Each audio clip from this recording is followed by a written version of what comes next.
लोकतंत्र की बात हो रही है। लोकतंत्र बहाली को लेकर हर मंच से इस समय आवाज उठती हुई नजर आ रही है। अगर बात करें 31 तारीख को, तो 31 तारीख को जो है साफ तौर पर लोकसभा के स्पीकर जो है ओम बिरला, उन्होंने ये कहा कि लोकतंत्र की बहाली तब तक मुमकिन नहीं है जब तक कि पंचायती राज संस्थानों को जो है वो उनकी पावर नहीं दी जाएगी। उन्होंने कहा कि अगर जमीनी स्तर पर काम चाहिए, जमीनी स्तर को जो है सशक्त बनाना है, तो उसके लिए जरूरी है पंचायती राज संस्थानों को एम्पावर करना। और आज हमारे साथ खास बातचीत में जुड़ चुके हैं all Jammu and Kashmir panchayat conference के प्रेसिडेंट है अनिल शर्मा जी, जिनसे जानेंगे सर जिस तरीके से जो लोकतंत्र की बहाली की बात हो रही है जम्मू कश्मीर की, अगर बात करें तो जम्मू कश्मीर इस समय जो है माना जा रहा है कि हर प्लेटफॉर्म पर जम्मू कश्मीर की बात इसलिए हो रही है कि यहाँ पर अब जल्द ही लोकतंत्र की बहाली होगी। पर जिस तरीके से ये भी माना जा रहा है कि तब तक लोकतंत्र जो है वो बहाल नहीं हो पाएगा जब तक पंचायती राज जितने भी इंस्टीट्यूशंस हैं उन्हें सशक्त नहीं बनाया जाएगा, यानी कि उन्हें जो उनकी पावर्स है वो नहीं दी जाएगी। क्या मानते हैं कि ये बिल्कुल सही है? जब तक पंचायती राज यानी कि ग्राउंड लेवल यानी कि बेस लेवल सशक्त नहीं होगा तो ऊपर जो उसकी मीनारें हैं वो भी नहीं तैयार हो पाएंगी। सबसे पहले तो अर्थ न्यूज़ वेब पोर्टल से मैं तमाम जम्मू कश्मीर की आवाम को, जम्मू कश्मीर की जो ग्रास रूट लेवल की अहम डेमोक्रेसी है जिसमें पंचायती राज इंस्टीट्यूशन के लोग हैं और इसके साथ साथ अर्बन लेवल इन तमाम लोगों को भी मैं मुबारकबाद देता हूँ कि जम्मू कश्मीर के अंदर ओम बिरला साहब कश्मीर में आए, श्रीनगर आए, उन्होंने बहुत सारे इलाकात में दौरा भी किया और जो प्रतिनिधि हैं लोगों को चुने हुए नुमाइंदे हैं उनके साथ बातचीत भी की, उनका व्यू पॉइंट लेने की कोशिश की और अंत में उन्होंने एक कन्वेंशन जो है वो श्रीनगर SKICC के अंदर की।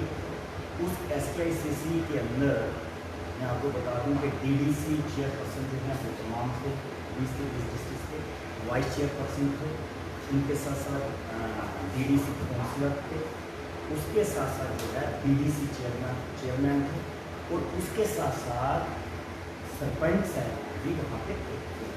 उन्होंने जो आपने कहा बिल्कुल सही समझा। उन्होंने यही कहा कि ग्रास रूट लेवल की डेमोक्रेसी को मजबूत करना बहुत ज़रूरी है, लाजमी है अगर लोकतंत्र को मजबूत करना, यही अल्फाज में। लेकिन इस वजह से कहना पड़ता है इतना बड़ा प्लेटफॉर्म और हमारे प्रतिनिधि वहाँ पे गए हुए थे और 2 प्रतिनिधि से जो 3 टायर सिस्टम के हेड हैं हमारे डिस्ट्रिक्ट डेवलपमेंट जो चेयरपर्सन है वो वहाँ पे बैठे थे। लेकिन अफसोस की बात है ओम बिरला साहब का जो मंच था, उस मंच को जो संचालन कर रहे थे उन्होंने ये नहीं चाहा कि जिस डेमोक्रेसी की हम लोग बात कर रहे हैं, जिन लोगों की हम बात कर रहे हैं, जिनके साथ बैठकर वन डे कन्वेंशन कर रहे हैं, कि उन नुमाइंदों में से एक नुमाइंदे को, 2 को, 3 को, 4 को मंच पे बुला के और उसके ख्यालात भी सुनते, उनकी बात भी सुनते वहाँ पे। लेकिन खान साहब ने वो नहीं सुना, वहाँ पे एक तरफा बातचीत जो है वो मतलब कि आप मानते हैं कि एक तरफा बातचीत जो है वो रखकर वो चले गए। और कहीं ना कहीं ये एक बड़ा सवाल है क्योंकि जब तक 2 तरफा बातचीत नहीं होगी, आमने सामने जो है ख्यालों का जो है आदान प्रदान नहीं होगा, तो कहीं ना कहीं वो जो बात हो रही सशक्तिकरण की वो नहीं हो पाएगा। सही है। आप मेरा इंटरव्यू कर रहे हैं, सवाल आप कर रहे हैं, जवाब नहीं दे रहे हैं। अगर सवाल भी आप ही करेंगे, जवाब भी आप ही देंगे, या सवाल ही मैं करूँगा जवाब ही मैं दूँगा, तो उसको इंटरव्यू नहीं हुआ। वो तो ये लगता है कि ये कोई नूरा कुश्ती का खेल हो रहा है। तो ऐसे मुझे वहाँ पे ये अफसोस हुआ इस चीज़ का बड़ा कि कम से कम आप लोगों ने सरपंच जो चुना हुआ प्रतिनिधि है, DDC जो चुना हुआ प्रतिनिधि है, DDC जो चुना हुआ प्रतिनिधि है और उससे ऊपर DDC चेयरपर्सन जिनको आपने मिनिस्टर ऑफ स्टेट का स्टेटस दे दिया, आपने उन लोगों को भी मंच पे जगह नहीं दी। उन लोगों से के ख्यालात वहाँ उनको उनके अपने ख्यालात वो इजहार करें, वो कुछ बोलें, मौका तक नहीं दिया। मतलब जमीनी स्तर की बात करने के लिए जमीन से जुड़े हुए जितने भी प्रतिनिधि थे उन्हें मौका देना चाहिए था बातचीत करने का। उनके पास वो समय नहीं था, शायद इस वजह से वो चीज़ रह गई। और वो जो मुश्किलातें जिनका सामना आपको लगातार करना पड़ा है, जिन चीज़ों से आपको गुजरना पड़ता है, वो वहाँ तक नहीं आवाज़ पहुँच पाई। समय नहीं था ये कोई बात नहीं। समय क्यों नहीं था? आप जो है हमारे स्पीकर ऑनरेबल स्पीकर साहबान, उन्होंने 2-3 दिन का समय निकाला, कश्मीर में आए, कश्मीर के अंदर आउटिंग भी की, सैर भी की, एक जो जैसे टूरिस्ट आते हैं सैर करने के लिए, वो भी उन्हें आनंद भी लिया होगा कश्मीर वैली की आब हवा का, वहाँ के नज़ारों का। लेकिन समय की कोई किल्लत तो थी नहीं। अगर उन्होंने समय रखा था 4 घंटे का, उसको बढ़ा के 6 घंटे का कर देते। कम से कम 1-2 सरपंच, 1-2 बीडीसी, 1-2 डीडीसी और 1-2 डिस्ट्रिक्ट चेयरपर्सन जो हैं, जो डिस्ट्रिक्ट्स के हैं, उनको कम से कम मौका देते। अगर आप 10 लोगों को मौका दे ही देते, 10 मिनट एक बंदे को मौका देते, 1.5 घंटे का समय लगना था आपका, तो ज़्यादा नहीं था। तो इसलिए मुझे बड़ा अफसोस हुआ इस चीज़ का। और वहाँ पे जो बैठे हुए प्रतिनिधि थे वहाँ, वो सिलेक्टिव प्रतिनिधि थे, वो एक पार्टी के वाबस्ता प्रतिनिधि थे। और वो प्रतिनिधि वहाँ पे थे, जो प्रतिनिधि जिनको मैं कह सकता हूँ कि जो सरकार के कहने से ही चलते हैं, और सरकार में रूलिंग पार्टी की वजह से ही मतलब आप बने मानते हैं। हैं कि इस आउटरीच प्रोग्राम के अंदर भी देखा जाए तो कहीं ना कहीं एक सत्ता का रंग जो है वो देखने को मिला, जो जहाँ पर बात हो रही थी जमीनी स्तर के सशक्तिकरण की, वहाँ पर वो बातचीत नहीं हुई, वहाँ पर भी सत्ता का रंग चढ़ा हुआ नजर आया। मैं जैसी नहीं कह रहा हूँ, ये तो आज आवाम कह रही है ना, जो चुने हुए प्रतिनिधि हैं वो खुद कह रहे हैं। हमें खूब काज आई है बहुत सारे लोगों की कि भाई हम लोगों को वहाँ पे जो है वो 1 मिनट का समय जो है स्टेज पे बैठने का नहीं दिया और स्टेज पे बोलने का नहीं दिया। तो इस चीज़ का मुझे बड़ा अफसोस है, मुझे बड़ा इस चीज़ का फील हुआ, पर्सनली मुझे बड़ा फील हुआ कि ये चीज़ जो है ये अच्छी नहीं है। तो इसलिए आउटरीच प्रोग्राम का मैं वेलकम करता हूँ, आज जम्मू कश्मीर पंचायत कौंसिल वेलकम करती है, लेकिन ऐसे आउटरीच प्रोग्राम होने चाहिए जो फ्रूटफुल, वो भी अपनी बात सुनाएं और हमसे भी 10 मिनट अपनी बात सुने। जब तक हमारी बात सुनी नहीं जाएगी, आप एसी रूम में बैठकर आप प्रपोजल बनाएंगे, प्लान बनाएंगे, फिर वही इतिहास जो है जम्मू कश्मीर के अंदर दोहराया जाएगा, जो 70 साल पहले दोहराते आ रहे हैं पिछले पॉलिटिशियन दीदी वाले, आप भी वही काम करेंगे। तो फिर आप में और उनमें फर्क क्या है? बिल्कुल, आप में और उनमें फर्क क्या रहा है? अनिल जी, जिस तरीके से हमने देखा कि डॉक्टर फारूक अब्दुल्ला का भी बयान सामने आया, उन्होंने कहा कि पंचायती राज संस्थान अगर बात की जाए तो वो हमारे लोकतंत्र की आधारशिला है। इन संस्थानों को जितना ज़्यादा अगर हमें वो संसाधन है वो उपलब्ध करवाने की ज़रूरत है। पर एक सवाल ये है कि आज वो ये बात कर रहे हैं, जब इलेक्शंस हुए थे पंचायती राज के, तो वो खुद जो है उनकी पार्टी ने इसका दरकिनार किया था। देखिए, मेरे सवाल का जवाब आपको खुद ही दे दिया कि उन्होंने खुद भी दरकिनार किया था।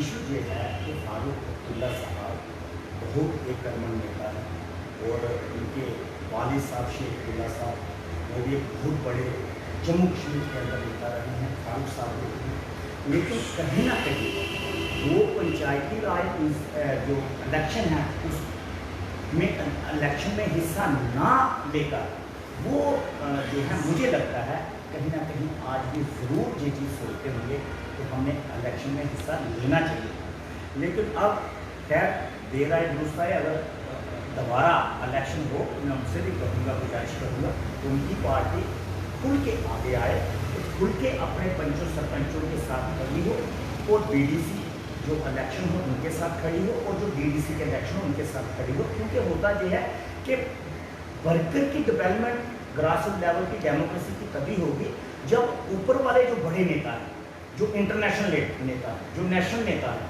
वो नेता भी उस वक्त सरपंच के साथ खड़े हों।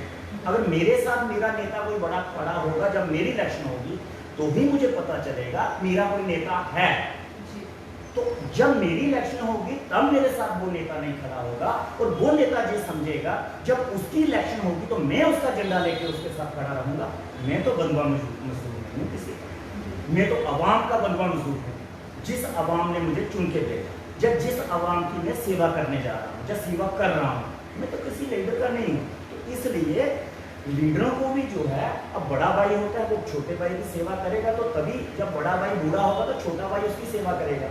जब छोटे भाई के पढ़ने की, एजुकेशन लेने के का वक्त होता है तो बड़ा भाई जो है ठेंगा दिखाएगा, तो छोटा भाई भी जब वक्त आएगा तो उसको ठेंगा ही दिखाएगा, उसके बाद उसकी सेवा नहीं करेगा। बिल्कुल। मेरा आखिरी सवाल आपसे ये है कि जिस तरीके से लगातार जो है अब राज लेवल जो संस्थान है उनकी बातें हो रही हैं, उनको लेकर जो है कई मुद्दे जो है वो छेड़े जा रहे हैं। अब एक नई क्रांति जो है वो देखने को मिल रही है, पर साथ ही साथ ये भी कहा जा रहा है कि अगर ये इंस्टीट्यूशन स्ट्रॉन्ग होते हैं तो आम जनता का विश्वास जो है वो हासिल होगा। क्या मानकर चले कि जिस तरीके से एक बिगुल बच चुका है जम्मू कश्मीर के अंदर, ये माना जा रहा है कि जल्द ही इलेक्शन करवाए जाएंगे, तो तभी इन पंचायती राज लेवल्स को जो है स्ट्रॉन्ग करने की बात भी सामने आ रही है। देखिए, एक चीज़ जहाँ तक मेरा गणित कहता है, जहाँ तक मेरी सोच है, बहुत उल्टी करती हूँ। मैं बड़ा छोटा सा कार्यकर्ता हूँ। मेरी सोच ये कहती है कि अभी इलेक्शन नहीं है, अभी इतनी जल्दी इलेक्शन नहीं होंगे। बातें की जा रही हैं, एक्सरसाइज हो रही है, लेकिन अभी इतनी जल्दी इलेक्शन नहीं होने जम्मू कश्मीर। और दूसरा, और जम्मू एंड कश्मीर पंचायत कॉन्फ्रेंस ने एक रेजोल्यूशन डाला है, जो फैसला किया है, तमाम हमारे अहदेदारान जो ऑफिस पे हैं, तमाम जो हमारे सीनियर नेता हैं, उन्होंने फैसला किया कि आने वाले दिनों में और जम्मू एंड कश्मीर पंचायत कॉन्फ्रेंस विपक्ष का रोल जो है वो जम्मू कश्मीर के अंदर अदा करेगी। क्योंकि आज के वक्त आप देख रहे हैं, आप मीडिया के साथ वाबस्ता हैं पिछले लंबे समय से। आज से 10 साल पहले ये होता था कि एक तरफ सरकार होती थी, दूसरी तरफ विपक्ष होता था। आज एक तरफ सरकार है, दूसरी तरफ विपक्ष दिखता ही नहीं है। मतलब आप मानते हैं कि जो विपक्षी दल हैं वो आज के समय में इतने चुप हो चुके हैं कि वो आम जनता की आवाज को उजागर नहीं कर पा रहे हैं, इसलिए all Jammu and Kashmir panchayat conference को जो है विपक्ष का रोल अदा करना पड़ेगा। कैसे बोलेंगे वो? मुझे चीज़ बताएं, 10-10 साल हो गए हैं, एक्स MLA हैं, बंगले उनके पास हैं, क्वार्टर उनके पास हैं, गाड़ियाँ उनके पास हैं, सारी फैसिलिटी सरकार उनको दे रही है। क्यों दे रही है? देने का वजह मतलब ही यही है कि भाई साहब आप चुप रहें, बोले मत। अगर आप बोले तो आपका बंगला ले लेंगे, आपकी गाड़ी ले लेंगे, आपकी सिक्योरिटी विड्रा कर देंगे, तो इसलिए वो बोल देंगे। अब मसला ये है कि जम्मू कश्मीर के अंदर हमारे सरपंचों के पास ना तो बंगले हैं, ना तो स्क्वाड हैं, ना तो गाड़ियाँ हैं, तो ना ही हमारे पंचों सरपंचों के पास या कॉर्पोरेटर काउंसिलरों के पास 2 नंबर की कोई कमाई है। हमारे लोग ईमानदार हैं, इसलिए उन लोगों ने फैसला किया कि हम लोग विपक्ष का रोल जो है, सख्त विपक्ष का रोल अदा करेंगे जम्मू कश्मीर के अंदर। और विपक्ष सिर्फ विपक्ष का विपक्ष करने के लिए नहीं, सही मायने में जो विपक्ष का रोल होता है, हम लोग शहर के जो इंतज़ाम है साफ सफाई के, उसके बारे में बोलेंगे। बिजली पानी के लिए हम लोग बात उठाएंगे। जो बेरोजगार जम्मू कश्मीर के अंदर है, जो 65,000 बेरोजगार है PHE दूसरे डिपार्टमेंटों में, उनकी बात हम लोग उठाएंगे। उसके बाद राशन कार्ड जो है, इस वक्त जो है जो एक फैमिली का राशन कार्ड एक है, दूसरे का नहीं बन पा रहा, उसके लिए जरूरत हम लोग करेंगे। अब डीजल और पेट्रोल के रेट बढ़ गए हैं, उसके लिए हम लोग बात करेंगे। आम जन की जो मुद्दे हैं आप उस पर बात करने वाले हैं, पर इसके साथ साथ अगर बात करें तो एक वो भी मंच नजर आ रहा है जिससे लगातार ये बात होती हुई नजर आ रही है कि जम्मू कश्मीर की तस्वीर बदल रही है। जम्मू कश्मीर जो है वो एक अलग रूप ले रहा है। जम्मू कश्मीर 370 हटने के बाद, 35A हटने के बाद जो है बिल्कुल अलग हो रहा है और यहाँ पर प्रगति हो रही है। आप मानते हैं कि प्रगति हो रही है? अगर प्रगति हो रही होती तो आप विपक्षी दल का रोल निभाते? देखिए, तरक्की जो है, तरक्की किस चीज़ का नाम होता है? तरक्की में क्या क्या चीज़ आती है?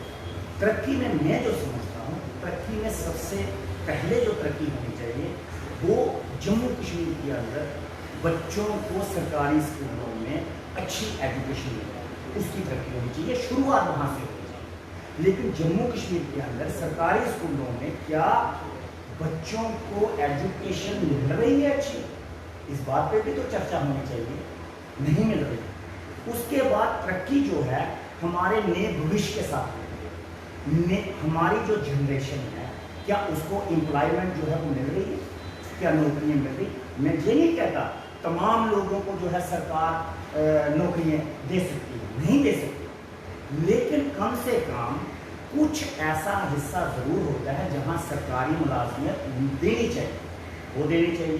प्राइवेट सेक्टर जो है उनको खोलना चाहिए, इस तरीके से खोलना चाहिए कि उनको प्राइवेट जो है बच्चे उसमें जाएं, प्राइवेट सेक्टर में जाएं।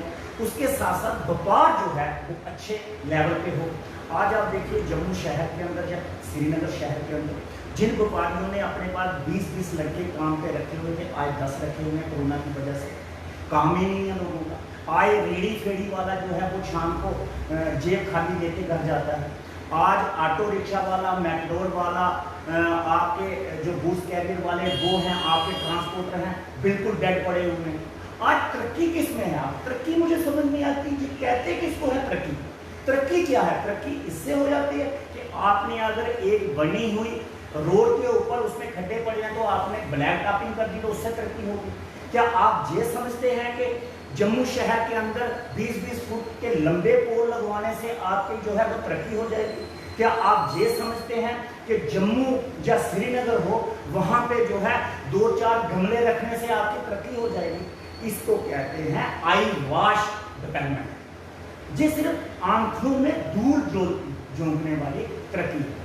मतलब आप आंखों में धूल झोंकते जाएं, तरक्की किस चीज का नाम है? देखिए, जहां इस वक्त जो लोग जो 25 MLA जम्मू के लोगों ने दिए, मैं आपको बता दूं कि 1977 के बाद किसी पॉलिटिकल पार्टी को कभी भी 25 MLA जम्मू के लोगों ने नहीं दिए। एक बार दिए 2014 में, 1970 के बाद। आप डाटा चेक कर लीजिए, किसी भी पॉलिटिकल पार्टी को 25 से ज्यादा MLA नहीं मिले, जब 25 MLA नहीं मिले, 20 के अंदर ही मिले।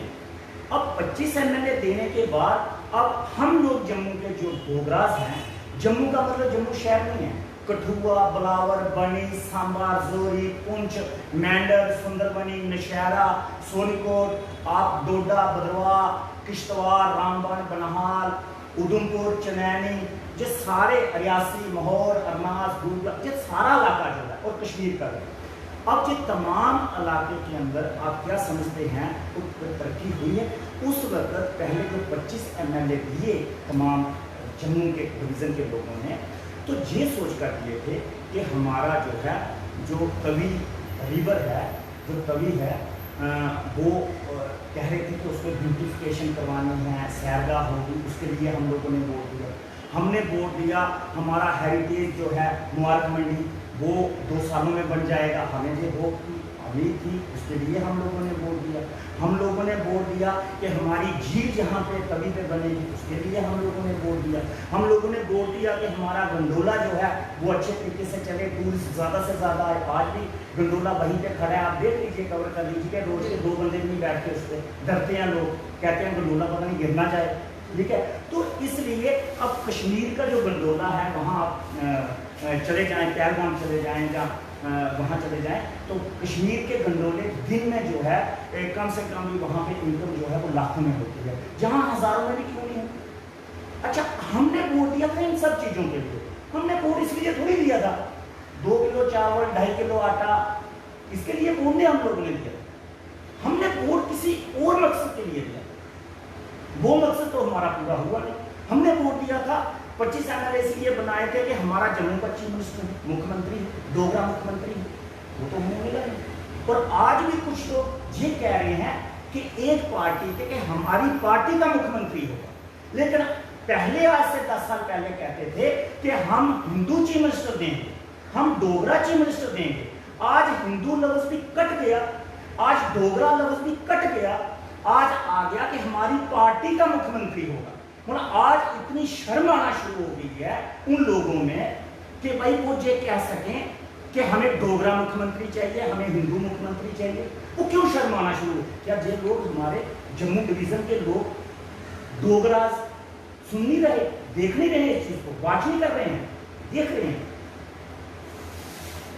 तो ये थे हमारे साथ अनिल जी, जिन्होंने साफ तौर पर जो है निशाना तो साथ दिया है और साथ ही साथ ये सवाल भी कर दिया है कि प्रगति कहाँ हो रही है।